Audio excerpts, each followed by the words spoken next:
So today we're going to be talking about the iPhone 11 and see how this particular device holds up in 2025.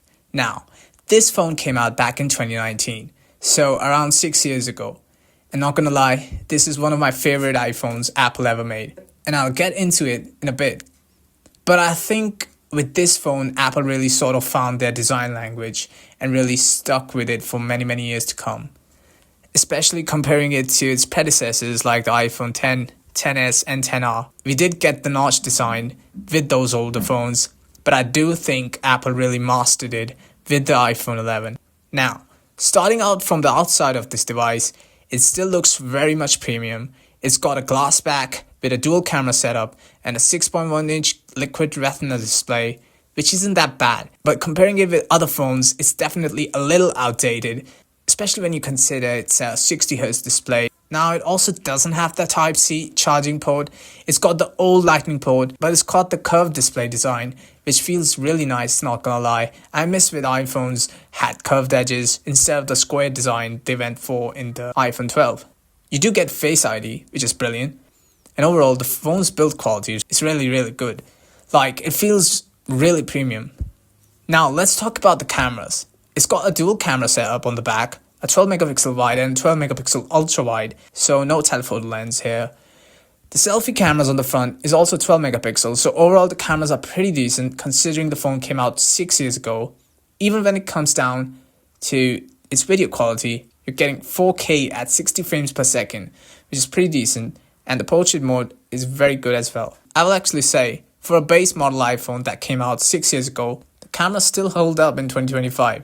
You can easily get great results during daytime. The cameras may struggle during low light, but this phone also has a night mode, which works pretty well, so overall the cameras are great, even in 2025. Now, the most important thing that people mainly buy iPhones or Android is iOS.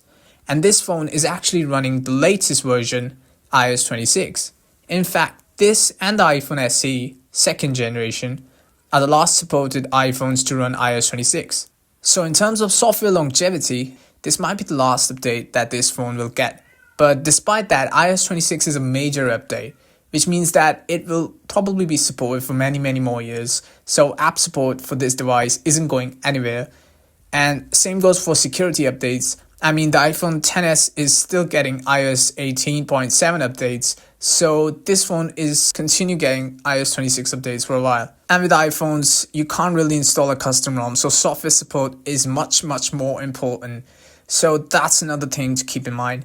Now, when it comes down to performance of this phone, you're basically getting the Apple A13 Bionic chip inside of it with 4GB of RAM. Now, performance very much depends upon the usage. In my case, normal usage like scrolling through social media and watching YouTube, it's been relatively very smooth. I've done a little bit of gaming on this device as well, and so far it hasn't given me any sort of problems. So maybe it may struggle a little bit when it comes to high demanding games, but most games work perfectly fine. So performance wise, that's something to keep in mind. Now lastly, let's talk about the battery life. If you're going to get an iPhone 11 in 2025, most of the phones will have battery in service, which means it's going to have battery lower than 80%, which means it's probably going to be around 75%. My particular iPhone 11 has 73% battery health, and that's one of the bigger issues you're going to be running into when it comes down to getting an older device.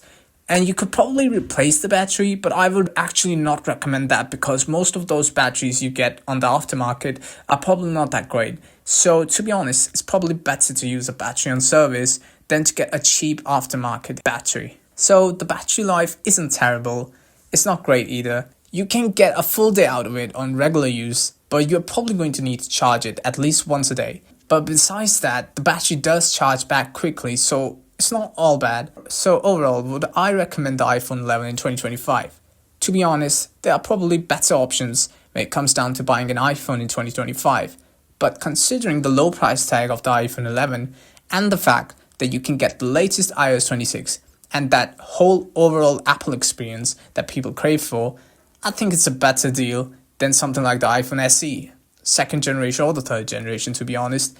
Or maybe even the iPhone 12 because it's a little bit more expensive than the iPhone 11. So honestly, if you can get the iPhone 11 for a very cheap price, then it's still worth it in 2025. So yeah, that pretty much covers it up. If guys have any more questions, leave it down in the comment section below, and I'll see you guys in the next video.